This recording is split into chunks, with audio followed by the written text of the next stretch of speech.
It's funny how time flies. Over 2 years ago, Palworld was the hottest game on the market, despite launching in early access and having numerous issues. Call it the desire for an expansive 3D creature collecting title after constant disappointment with Pokemon, but there was something intangible about Pocketpair's formula of survival crafting and open world exploration. So much so that it sold 2 million copies in its first 24 hours, eventually crossed 2.1 million concurrent players on Steam alone, and within a month hit 25 million players with Xbox included. In that time, it truly felt like a pal's world, and we were just living in it, with the odd human captive or 3 in tow. In an environment where live service games, not named Helldivers 2, were crashing left and right, and the AAA industry suddenly going on about quadruple-A, it was a breath of fresh air.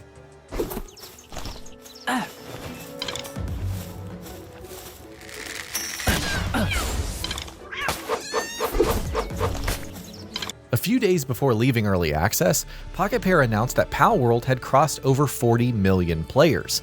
It's almost easy to forget about its existence, especially since its concurrent numbers hovered around the 50,000 mark on Steam. Claims of dead game and a flash in the pan were thrown, but the fact that it wasn't trying to be the next big live service obsession or effectively exhaust its small development team with constant content updates made it that much more endearing. And unbeknownst to most, it became a reason to wait until 1.0. Fast forward to now, Palworld has been out of early access for 4 days. Most players who opted to start over haven't even reached the late game world tree, the ending scenario that's meant to encapsulate this year's long adventure. Topping out at almost 500,000 peak concurrent players on Steam at launch, it rose to an even more astounding 855,525 on July 12th. You would think it would drop heavily as the new week began, but no, Palworld still clocked an impressive 825,513 concurrent players on July 13th. Xbox is similarly impressive, with True Achievements reporting a 400% player boost on Xbox based on Game Trends data, enough to place it in the 12th behind the likes of Minecraft, Fortnite, Forza Horizon 6, and others. Obligatory, not bad for a dead game, especially one made on a $6.7 million budget, which that made back several times over. But while it's to be expected for a popular title leaving early access, there's also the sheer magnitude of 1.0. Now, I initially laughed when publishing manager John Buckley claimed he was losing his mind over the 27 pages of patch notes he had to edit.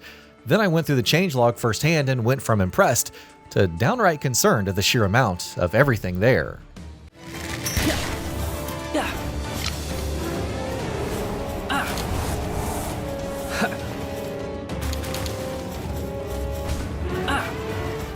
Besides Sunreach, the new region, and the World Tree, the world itself had undergone radical changes. Looking back at the comparisons to Elden Ring and The Legend of Zelda Breath of the Wild, we now have watchtowers that expose more of the map and serve as fast travel points, complete with an Assassin's Creed-style panning view. Ancient ruins dot the landscape, awarding schematics. New settlements abound with NPCs and fresh missions. 7 new small islands lay in wait, each with a distinct biome and pals. Oh, and speaking of pals, there are 72 more to collect, from the 47 newcomers to the 25 variants. While mechanics like Awakening remain an end-game goal to strengthen your pals, mutation incentivizes breeding all the more for a chance at a pal with a unique passive and stronger stats. And really, it just goes on from there.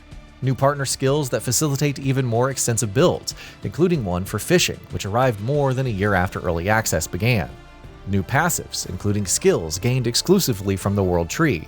Improvements to riding, sweeping improvements to combat, new equipment and weapons, dozens of new accessories, and we're only roughly halfway through the list.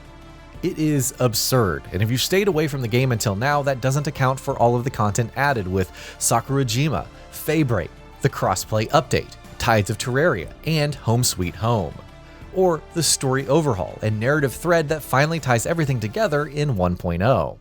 So right away you can deduce that the millions who enjoyed Palworld the first time around are having a blast reacquainting themselves with the basics. Catch pals, force pals into hard labor, profit, etc. But more importantly, 1.0 echoes a feeling that always existed since early access began, and one that's helped the game retain an insanely positive rating on Steam. Yes, the contrast between the cartoony pals and the realistic environments, juxtaposed against some of the heinous stuff that can be done, a strict no-go in Pokemon games, remains as hilarious and darkly compelling as ever. The fact that you can explore this vast open world without any real restrictions, even if that means facing off against higher level opponents, is still appealing, both due to the lack of creature collecting titles and, well, just how fun it is to explore.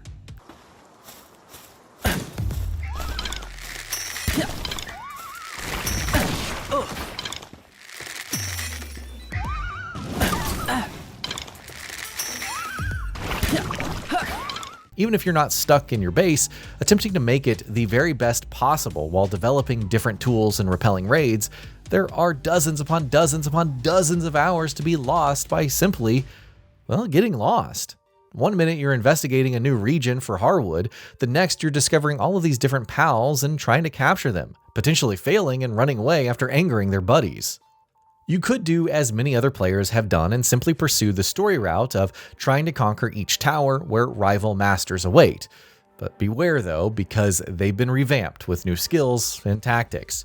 You may try to capture every single pal in the game and spend hours retooling and optimizing them to be the very best.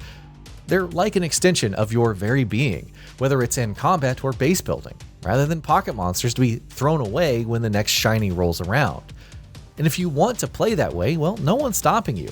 But the rewards from investing and developing your pals are pretty significant.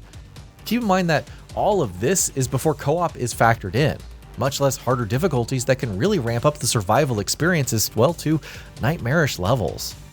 Despite all of this, I feel like I haven't fully encapsulated why Palworld has been so addictive. But one thing is for sure, and it's been simmering since early access.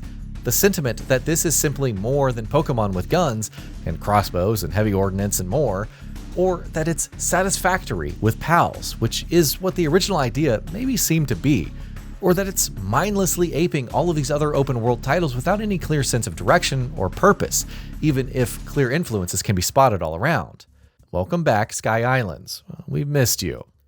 Back when early access began, Palworld was considered by many to be a guilty pleasure, a game that you found yourself spending time with even if it felt off in many ways.